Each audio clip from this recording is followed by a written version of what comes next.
如果你有舊樓或者有公寓喺度在售啊，而且你喺度煩惱緊賣唔出去，不妨聽聽我嘅建議吧。我哋團隊可行會近期幫業主賣咗一啲好多人都認為難賣嘅物業，一套呢係超過30年樓齡步梯7樓嘅錦繡新村，另外一套係喺新協力附近嘅複式公寓。而家分享一下錦繡新村嗰間舊屋，當初業主呢係通過朋友介紹俾我嘅。經過了解呢，其實呢間屋已經放盤好幾年噶啦，你哋可以翻查一下我前幾日拍攝嗰個視頻嘛。間屋布滿晒灰塵，放盤呢幾年呢，其實一直都冇乜人睇。後來溝通，我哋一齊去分析，將呢間屋嘅優缺點、客戶嘅群體、定價呢啲都定好晒。其實頂樓唔係唔好，我哋呢間屋大體超過10對客戶，好多客戶睇之前都知道樓齡舊。步梯頂樓，但一完過嚟睇，經過溝通，用咗幾日時間，成功賣咗出去。另外一套呢，就係複式公寓，新協力後邊嘅公寓啊。呢間公寓雖然依家賣咗啦，但係呢幾日都有一啲客戶陸續叫我留意有冇類似嘅公寓。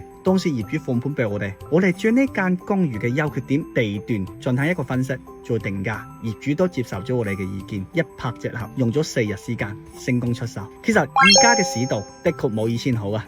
特別步梯樓同埋公寓，但我哋只需要揾準客戶嘅群體，其實一樣可以快速銷售嘅。我賣過靠土地公附近嘅自建風啦，亦都賣過空線唔可以報建嘅自建風。好多時候交易取決於需求，揾到合適需求嘅客戶呢，自然水到渠成。如果你而家手頭上有屋難賣嘅話，不妨可以後推聯繫我，一齊研究一下，睇下有咩方案可以盡快賣出去吧。